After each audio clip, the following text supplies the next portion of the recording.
मेरे साथ में प्रदीप भंडारी भी जुड़ गए हैं, जो कि बीजेपी के प्रवक्ता हैं और राष्ट्रीय प्रवक्ता के तौर पर उनकी पहचान है। प्रदीप जी, आपका भी इंडिया न्यूज पर स्वागत। ये खबर कि प्रधानमंत्री मोदी जिस वक्त मुख्यमंत्री के तौर पर जिम्मेदारी संभाल रहे थे 2004 में, हत्या की साजिश आज की डेट में तमाम मोदी समर्थकों को और अब तो बीजेपी के नेताओं के भी रिएक्शन सामने आ रहे हैं। ये बड़ी चिंता की बात है। लेकिन मेरा सवाल ये कि आखिर नरेंद्र मोदी क्यों निशाने पर? रचना जी, पहले तो संडे गार्डियन और आईटीवी नेटवर्क की पूरी टीम को बहुत बहुत बधाई कि उन्होंने इतना बड़ा एक्सक्लूसिव स्कूप किया है। देखिए, दरअसल बात यह है रचना जी, क्योंकि प्रधानमंत्री नरेंद्र मोदी हमेशा से नेशन फर्स्ट की बात किया करते थे। अगर आपको याद होगा, कांग्रेस पार्टी के समय में जब इशरत जान जैसी आतंकवादी जिसकी लिंक एलईटी के साथ में थे, कांग्रेस के कई नेता जो है उसको एक मासूम सी औरत के रूप में प्रदर्शित करते थे और अपने तुष्टीकरण के वोट को खुश करने के लिए उस पर कार्रवाई नहीं करते थे।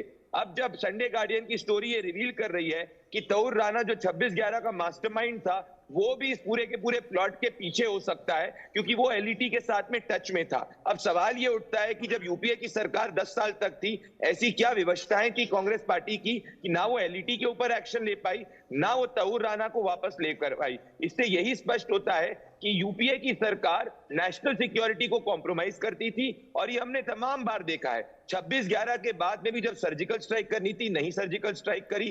तौर राना के खिलाफ एक वाटर टाइप केस तैयार करना था, नहीं तैयार किया गया। और आज की जो ये संडे गार्डियन की एक्सक्लूसिव स्टोरी है, इसने ये स्पष्ट कर दिया कि Tahawwur Rana was or could have been behind the attack to assassinate the prime minister who was the then chief minister of Gujarat.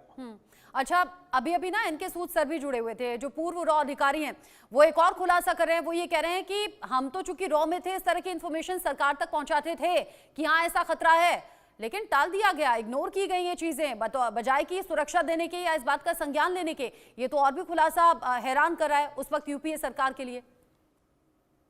रचना जी, मैं इस बात से हैरान नहीं हूं, क्योंकि यूपीए की सरकार ने 26/11 के बाद उसको हिंदू आतंकवाद और आरएसएस की साजिश कहा था। हाँ। 26/11 के बाद अगर आपको याद होगा, दिग्विजय सिंह ने एक ओपन बुक निकाली थी जिसमें वो कहा था कि भाई पाकिस्तान इसके पीछे नहीं है, आरएसएस इसके पीछे है। इससे बड़ा षड्यंत्र नहीं हो सकता था। हाफिज सईद जैसे आतंकवादी जो है उसको हाफिज सईद जी ये कह रहे थे। एक और केबल भी बाहर रिलीज हुआ है, जो यूएस एम्बेसी का केबल है, जो हमने देखा कि किस तरीके से यूएस एम्बेसी भी ये कह रही थी कि उस वक्त के माइनॉरिटी अफेयर्स मिनिस्टर अंतुले जी थे, जो ये कह रहे थे कि भाई हम लोग एक्शन नहीं लेंगे क्योंकि हमको माइनॉरिटी के वोट को खुश करना है। सूद साहब का स्टेटमेंट ये स्पष्ट करता है कि जो हमारी एजेंसी थी, भले रॉ, आईबी और अदर इंटेलिजेंस एजेंसीज थी, वो प्रोफेशनली काम कर रही थी, परंतु कांग्रेस पार्टी के पॉलिटिकल प्रेशर के कारण उनके काम को एग्जीक्यूट नहीं किया जा रहा था। इससे यही स्पष्ट होता है कि मैं तो ये भी डिमांड करूंगा कि जब ये आगे जांच जाएगी तो ये भी स्पष्ट होना चाहिए कि क्या वहां पे सोनिया गांधी और पी चिदम्बरम का दबाव था। ये जो केसेस थे, भले वो तौर राना को वापस लाने की बात हो, भले वो इशरत जान का केस हो, इन सब में ये इन सब को प्रोटेक्ट करना चाहते थे, क्योंकि अल्टीमेटली उनको प्रधानमंत्री नरेंद्र मोदी जी से पॉलिटिकल खतरा था।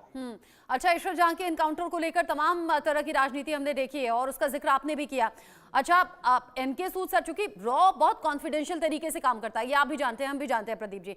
जिस तरीके से ये खबर अभी निकलकर सामने आई ना कि बतौर मुख्यमंत्री हत्या की साजिश थी, वो ये कह रहे हैं कि आज तो ये खतरा और भी बड़ा है। और जब तमाम देशों की यात्रा पर जाते हैं प्रधानमंत्री मोदी, तो मोदी ऐसे नेता होते हैं जिनकी कई कई लेयर की सिक्योरिटी होती है, बाकियों की नहीं। बिल्कुल रचना जी, क्योंकि आज ग्लोबली लोग ऐसे एजेंट्स हैं जो आज भारत टॉप 3 इकोनॉमी बनने वाला है। और आज हमने पाकिस्तान के खिलाफ सर्जिकल स्ट्राइक करी और दुनिया का हर मुल्क जानता है कि कोई भी भारत की तरफ आंख उठाकर भी देखेगा तो भारत उसको छोड़ेगा नहीं। तो ये लॉजिकल और नेचुरल है कि जो भी एंटी इंडिया एलिमेंट्स हैं उनके टारगेट पर प्रधानमंत्री नरेंद्र मोदी रहेंगे। परंतु इस वक्त हम इस बात से आश्वस्त है कि हमारी सिक्योरिटी एजेंसीज, हमारे एनएसए और तमाम अपैरेटस इतना स्ट्रांग है, हमारी एजेंसीज पे कोई पॉलिटिकल प्रेशर नहीं है, सिर्फ नेशन फर्स्ट का प्रेशर है। इसीलिए जितने भी कोई भी एंटी इंडिया व्यक्ति हो, हमारी एजेंसी सक्षम है उनसे निपटने के लिए। अच्छा, ये तो प्रोटोकॉल भी कहता है कि बतौर प्राइम मिनिस्टर कई लेयर की सिक्योरिटी में पीएम रहते हैं और हम आश्वस्त हैं, जैसे आपने कहा कि हम आश्वस्त हैं आज अपनी सिक्योरिटी को लेकर कि पीएम को कोई खतरा नहीं है। लेकिन बतौर मुख्यमंत्री नरेंद्र मोदी के लिए ही उस वक्त ये खतरा क्यों? और क्या इसके पीछे पाकिस्तान का हाथ सीधे सीधे जब लश्कर का नाम है, या फिर कोई और ताकत इसके पीछे आपको लग रहा है कि हो सकती है? मैं तो कह रहा हूं ये बात की भी जांच होनी चाहिए कि क्या कांग्रेस के नेता पाकिस्तानी नेताओं के साथ में टच में थे, क्योंकि कांग्रेस के हाफिज सईद, कांग्रेस के दिग्विजय सिंह एलईटी के जो पूरे के पूरे आतंकवादी अपैरेटस है उसको हमेशा क्लीन चिट देते हुए आए हैं। तो मैं ये भी कह रहा हूं कि आगे चल के क्या है, जब ये जांच और इन्वेस्टिगेशन आगे जाएगी, ये स्पष्ट होना चाहिए कि जब सोनिया गांधी को सलमान खुर्शीद ने कहा कि बटला हाउस के आतंकवादियों के लिए सोनिया गांधी के आंसू बहे गए, अब आपका एक्सक्लूसिव इन्वेस्टिगेशन ये स्पष्ट कर रहा है कि प्रधानमंत्री नरेंद्र मोदी जो उस वक्त के गुजरात के चीफ मिनिस्टर थे वो टारगेट नंबर 1 थे, जिसके पीछे तऊर राना भी इन्वॉल्व हो सकता है। तो क्या इशरत जान को मासूम कहना, तऊर राना को छोड़ देना, हाफिज सईद के खिलाफ कार्रवाई नहीं करना, इन सब के पीछे कौन था उस वक्त रूलिंग एस्टेब्लिशमेंट में कांग्रेस पार्टी का जो इन सबको प्रोटेक्ट कर रहा था? क्या हम तो कह ही रहे हैं कि कांग्रेस का हाथ हमेशा पाकिस्तान के साथ रहा था और रहा है, इसीलिए जब भी भारत आगे बढ़ता है कांग्रेस पार्टी को दिक्कत होती है। अभी कन्हैया कुमार ने कुछ समय पहले कहा कौन तऊर राना, वो आ गया, उससे क्या बड़ी बात है? पृथ्वीराज चौहान कह रहे थे कि उसको फेयर ट्रायल देना चाहिए। ऐसा क्यों होता है? याकूब मेनन से अफजल गुरु से लेकर तऊर राना तक कांग्रेस पार्टी हमेशा आतंकवादियों को सॉफ्ट सपोर्ट देने की बात करती है। अच्छा, आपका पोस्ट भी हम देख रहे हैं जो आपने इस खबर को लेकर, तहव्वुर राणा को लेकर, इस बड़े खुलासे को लेकर किया है, वो पोस्ट भी लगातार टीवी पर चल रहा है। एक बात और, 2004 में इस साजिश का खुलासा हुआ, रॉ इस बात को जानती थी, जांच एजेंसियां इस बात को जानती थी और उस वक्त की यूपीए सरकार को इस बात की इत्तला दी गई थी, लेकिन जानबूझकर सिक्योरिटी ना बढ़ाना भी एक साजिश हो सकती है क्या? बिल्कुल ये साजिश है। सोनिया गांधी, मैं इसमें ये चार्ज कर रहा हूं, उस वक्त की रूलिंग एस्टैब्लिशमेंट सोनिया गांधी और पी चिदम्बरम के इंस्ट्रक्शंस पे उस वक्त के गुजरात के चीफ मिनिस्टर की सिक्योरिटी के साथ तमाम अलग अलग इंस्टेंसेस में वो कॉम्प्रोमाइज करना चाहती थी। आप लोगों की स्टोरी जो है उसमें ये स्पष्ट है, मैं इसमें ये पढ़ना चाहता हूं। जब 2009 के अंदर मिनिस्ट्री ऑफ होम अफेयर्स ने ये स्टेटमेंट फाइल करा था गुजरात हाईकोर्ट के अंदर कि भाई इशरत जान के टेरर आउटफिट के साथ लिंक हो सकते हैं, कांग्रेस की सरकार 2009 के बाद में भी इशरत जान को क्यों प्रोटेक्ट कर रही थी? ऐसी क्या राजनीतिक विवशता थी? कौन से कांग्रेस पार्टी के शीर्ष नेता ने जाकर फोन करा और बोला कि भाई कि गुजरात हाईकोर्ट के अंदर जो एफिडेविट सरकार ने डाला उसके बाद अपने स्टैंड को बैक ट्रैक कर लो? मैं इसमें ये चार्ज कर रहा हूं, कांग्रेस का शीर्ष नेतृत्व सोनिया गांधी और पी चिदम्बरम उस वक्त टेरर फर्स्ट की पॉलिसी को फॉलो कर रहे थे, ना कि नेशन फर्स्ट की पॉलिसी को। अब जिस तरीके से ये बहुत बड़ा खुलासा सामने आ गया, अब देश भर में चर्चा तो तहव्वुर राणा को लेकर ये हो रही है कि जो काम पहले नहीं हो सका वो अब हुआ है। हालांकि कांग्रेस भी इसमें क्रेडिट ले रही है, कह रही है शुरुआत तो हमने की थी, मोदी सरकार में ये मुमकिन हो पाया कि तहव्वुर राणा भारत आ गया है, कानूनी शिकंजा उस पर कस रहा है। लेकिन इसी साजिश में डेविड हेडली का भी नाम सामने आया है। डेविड कोलमैन हेडली के साथ साजिश में तहव्वुर राणा शामिल था नरेंद्र मोदी की हत्या के लिए, और इशरत जहां को यह जिम्मेदारी दी गई थी कि सुसाइड अटैक करना है और ऐसे ऐसे हत्या करनी है। अब सवाल और मांग देश भर में ये भी उठ रही है, जैसे ये खबर हमारी सामने आई तो तमाम कमेंट्स सामने आने लगे कि अब तहव्वुर राणा तो आ गया है, डेविड हेडली का अगला नंबर होना चाहिए, लेकिन कुछ कानूनी पेचीदगियां हैं। क्या भारत सरकार इसको लेकर आगे कोशिश करेगी? देखिए, मैं आपके सभी दर्शकों और देशवासियों को इंडिया न्यूज के माध्यम से आश्वस्त करना चाहता हूं कि भले वो डेविड हेडली हो या जो भी देश विरोधी व्यक्ति हो, प्रधानमंत्री नरेंद्र मोदी की सरकार हर वो कदम लेगी जिसने देश के खिलाफ कोई भी साजिश करी है उसको देश के कानून को फेस करना पड़ेगा।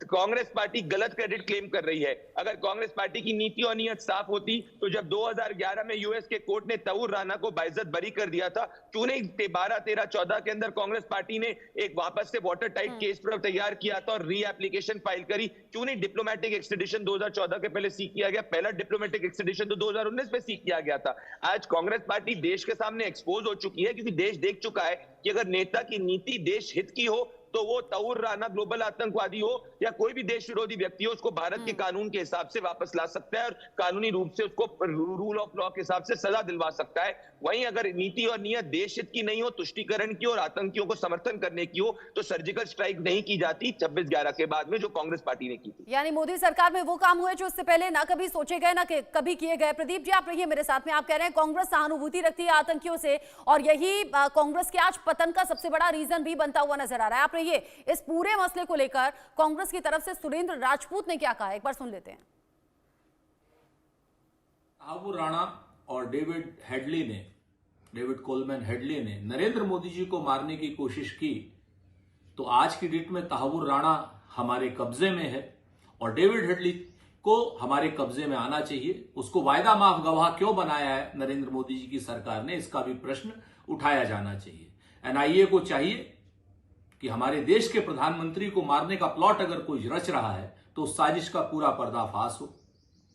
एनआईए और तेजी से काम करे, डेविड कोलमैन हेडली को हिंदुस्तान लेकर के आए और कठोर से कठोर सजा यानी फांसी जल्द से जल्द डेविड हेडली को भी हो और तहव्वुर राणा का भी हो। एनआईए को चाहिए निष्पक्ष और निष्पक्षता के भाव से कठोर कार्रवाई जल्द से जल्द करें। प्रदीप जी, आप सारे सवाल कांग्रेस से कर रहे थे, यहाँ कांग्रेस ने उल्टा सवाल कर लिया, कह रहे हैं कि मोदी सरकार है, बीजेपी सरकार है, अब कानून सब आपके हाथ में है। तहव्वुर राणा को ले आए हैं, डेविड हेडली को भी लाएं और पूरा सच सामने आए। 100% रचना जी, पूरा सच सामने आएगा। ये प्रधानमंत्री मोदी जी की सरकार है जो तहव्वुर राणा को लेकर आई है। कांग्रेस पार्टी 10 साल के अंदर तहव्वुर राणा ना एक आतंकवादी को वापस लेके आई है। आज दबाव के अंदर कांग्रेस पार्टी को ये बयान देना पड़ रहा है। आपकी ये संडे गार्डियन की एक उसमें अंदर मैं खुला जो लिखा है पैराग्राफ नंबर 6 को पढ़ना चाहता हूं। आपकी स्टोरी ये कहती है कि उस वक्त के ऑफिसर्स ने ये कहा था कि कांग्रेस पार्टी इस बात से घबरा गई थी कि प्रधानमंत्री नरेंद्र मोदी जो उस वक्त के गुजरात के चीफ मिनिस्टर थे वो नेशनल स्टेज में 2014 में बढ़ सकते हैं, तो उनको रोकने के लिए कांग्रेस पार्टी किसी भी हद तक जा सकती थी। तो आज ये बड़ी बात है कि क्या कांग्रेस पार्टी को पता था कि प्रधानमंत्री नरेंद्र मोदी जी के खिलाफ इतनी बड़ी साजिश उस वक्त गुजरात की जब वो मुख्यमंत्री थे हो रही थी, और कांग्रेस पार्टी ने इसको रोकने के लिए क्यों नहीं कोई प्रिवेंटिव अरेस्ट केस का जवाब कांग्रेस पार्टी को देना चाहिए। ये तो बहुत बड़ी बात है, और ऐसा ही एनके सूद सर भी अभी जिक्र कर रहे थे कि 2004 में जब ये बात यूपीए सरकार को बताई गई तो उसे उस तरीके से संज्ञान में नहीं लिया गया, और आपने कहा कि इस बात का खतरा हो सकता है कि राज्य से कोई एक बड़ा चेहरा अगर सेंटर की तरफ आता है तो उसे कैसे रोकना है, और ये साजिश और इसके पीछे आप कह रहे हैं कांग्रेस का हाथ हो सकता है। बहुत शुक्रिया प्रदीप भंडारी जी, आप साथ में जुड़े और आपने बीजेपी की तरफ से तमाम बातें कही और बताया कि कैसे कांग्रेस का हाथ इसमें हो सकता है।